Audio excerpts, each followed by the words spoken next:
Hey there, I'm Sven Masterson, and I help disheartened husbands overcome their greatest marital challenges by showing them how to turn that suffering into thriving, into deeply connected, intimate, passionate, and vibrant relationships. And in that process of talking to men all over the world about their disheartenment, their disillusionment, their discouragement, I talk to a lot of men who are asking themselves after a decade, 2 decades, 3 decades, even 4 decades of marriage, is this it? Is this all there is? I was kind of hoping for more. And this is a really common experience, actually. And a lot of men feel guilty about this. They feel ashamed. They look around, they say, well, I really don't know what I'm complaining about. I have X beautiful children. I've built a great home for us and a life. And, you know, my wife and I we necessarily haven't had any really big events.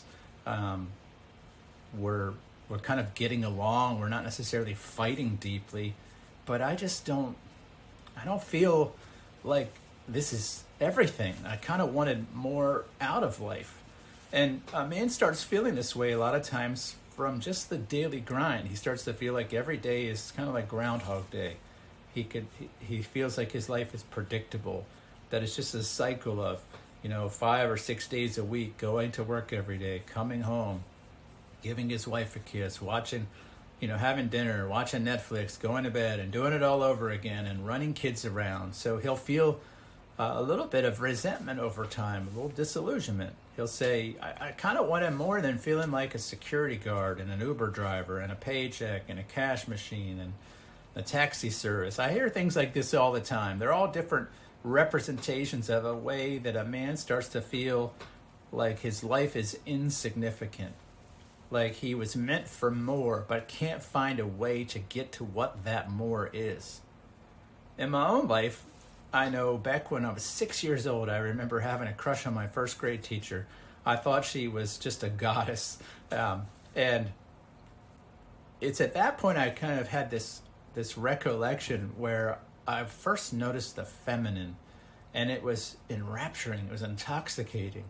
And I took this sense of awe into my childhood days, and I would start having maybe a crush on this girl or this girl, and I'd get to junior high, and it's like every school year would start with like kind of scoping out who all of the young ladies were, and then I'd kind of fall into this infatuation kind of crush with one of them. And then high school, same thing. And I had this longing for the feminine in a way that was just unexplainable. It didn't seem to make sense. And so then as a teenager, and I started dating and having girlfriends, I remember I just loved the newness and freshness of a relationship. Then I got married at 20 years old, and I've been married almost 3 decades now. And I remember feeling this kind of sense of loss not long after we got married, because I felt like, where is that feeling again? Where is that intoxicated, kind of enraptured sensation of the feminine? And I kind of just buried that, as a lot of us do. Oh, I can't, you're married now. You're not supposed to feel those things. And I would hide that away and just put my nose down and be a good husband, be a good provider. Don't cheat, don't do all that stuff. Go to work every day and learn to be the best dad possible. And yet this kind of came up for me eventually. It came up for me as this sense of, is this all there is? Is this what life is about? Is my purpose just to make sure that my generation, my kids' generation, gets to live the same life that I do, right? And something was gnawing inside of me. And something gnaws in the hundreds of men I've talked to about this, which is there's something that appears that we're made for more. And a lot of that is focused on the feminine. It's focused on, am I with the right woman? Have I made a mistake? Have I married the right one? Because I don't mind her, but there's something that doesn't feel like a box that doesn't feel checked here. And I'm worried. I'm getting to be now in my 30s or 40s, and I'm worried that time is running out. I'm not going to find the person who I kind of started to daydream about in my youth. or what Robert Bly in Iron John calls the woman with the golden hair. Every boy and man has the sensation of like the goddess that he's after, and it can be fleeting, but yet it doesn't leave us alone. And if we're honest with ourselves a lot of times and we're just doing this Groundhog Day existence, we're bothered by this. We don't want to die having not realized the fullness of life available to us. And this is what starts to nibble away at us in middle age. It's what causes a lot of men to just walk away from their families and have affairs and do all kinds of, immoral, not so nice things. And it could be really a destructive force. It causes other men just a deep depression or a deep sense of resignation, like, I guess this is it. And that man will live with anger and resentment and contempt and frustration. And he'll feel especially used by his family, and he'll feel unappreciated. And what he's really feeling is that he wants a bigger life for himself than he's willing to admit, because it's scary. It feels really scary to admit that he wants more, because part of him will say, well, you're a jerk. You should be happy with what you have. Another part of him is scared. Well, if I admit that, I'm scared of what it might do. It might break up my family. Does it mean I have to leave my marriage? Because I want a deeper sense of connection and intimacy and passion and vigor and vibrancy and freedom than I have with the one I'm with now. And see, what's driving that man nuts, in addition to feeling all those hard emotions, is the belief that it's out there, that there's a woman out there who would check all these boxes. She would check the box of appreciation and respect and valuing him and making him feel worthy. She would check the boxes of touch and connection and intimacy and passion and vibrancy. And in that man's mind, this woman out there, the golden-haired woman, she is everything. And who he has is less than that. And this is what creates a lot of the disillusionment that men face. And it's really, really hard to know what to do with it. And so a lot of men will go and fantasize, and they'll go look elsewhere, and they'll kind of dabble with, maybe I can get this here or there. And I know this feeling. I know what this is like. It's an incredibly frustrating experience for a man. But what no one tells you when you're young or even in this point is there is no golden-haired woman who is the answer to all of your dreams. That's an illusion, and it's an illusion that will turn into a delusion if you keep chasing it, because it's based on the idea that inside of me is a lack, and somewhere out there that lack is met in another human being. Now, if that's true, brother, I want you to think about this with me. If you lack something, if I lack something, and someone out there has it, well, where did they get it? Where did they get that thing that I need? And why can't I go to where they go to get that thing that I need?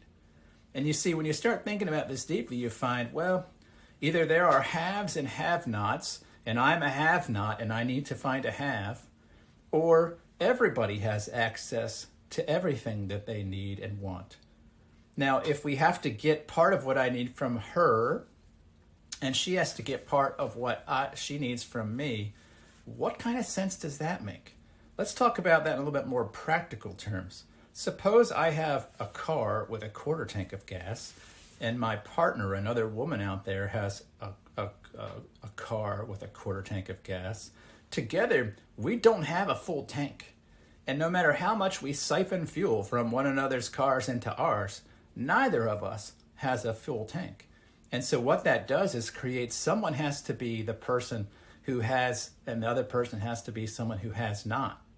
And a lot of us bring this mentality into marriage, and it is the basis for contempt. It is the basis for resentment, because you're trying to get something that you don't have from the other person, who oftentimes needs to get that from you. That's at least the game that they're playing. And so this is a recipe for bankruptcy. It's a recipe for disillusionment, for despair, for discouragement, for unhappiness, and it's all based on rubbish. It's all based on the idea that we are not complete and that someone out there will complete us. Someone out there has what we need. And when you marry that kind of philosophy of life with the idea that there is the one out there who is the answer to all your unhappiness, answer to all your deficiencies and your lack, you not only live a super unhappy life, but you also bring an unhealthy level of expectation to every single woman you will meet, because that doesn't allow a person that you meet, including the wife in front of you, to actually live a life of a human. They're not only responsible for just living every day as a human being, they're responsible for filling up all of your lack. And let me tell you what happens. That gets pretty tiring. And so the woman in your life who you're married to now has probably gotten a little bit tired of feeling like they can't measure up to the golden-haired woman. And if you were perchance to leave that marriage and go find some woman who seems like the answer to all your dreams, she'll eventually feel it too. Because really, if you come into the relationship not with something to give, but something to get, you're starting the relationship with an unhealthy level of need. And that unhealthy level of need places expectation on her. And it's all rubbish to begin with. You really don't need anything in the world that comes from her. So what I learned in my own suffering with this particular stage of my relationship was that I never had a woman problem. I thought I did. I thought I had an angry, disconnected, preoccupied, disinterested, dispassionate woman in my life. And so it didn't even occur to me that I might have what I needed. Because I just expected, well, I said I do at the altar. I go to work every day. I pay all the bills. I don't beat anybody. I'm not mean. I'm not a drunk. Why don't I have the life I want?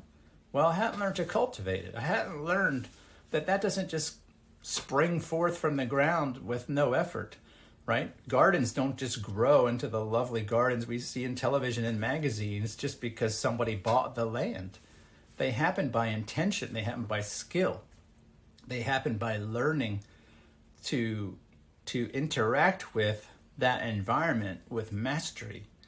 And this is what's missing for us as men. Nobody tells us this, and so we just walk throughout life like, I'm just going to find that the one. She's going to make me happy forever and for always, and we'll live happily ever after. That's a lie, brother. It doesn't happen that way. It doesn't work that way. And if you're thinking right now that you're unhappy in your marriage and that the solution lies in some other woman, I want to tell you that's a lie. It's just not the case. If you can't be happy where you are now, you will not be any happier there. And man after man thinks that he will, that, I'm an exception. I know better. I'm going to be happy. And granted, he'll experience a little bit of extra happiness from the newness of a relationship.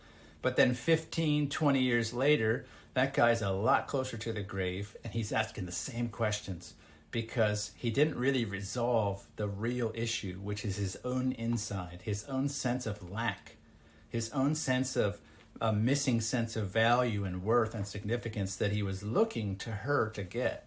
And if you don't address that, there is no happiness in a relationship. It doesn't matter who you're in a relationship with, how long, etc. You will keep running out of your runway because you're running into your own lack of sense of self.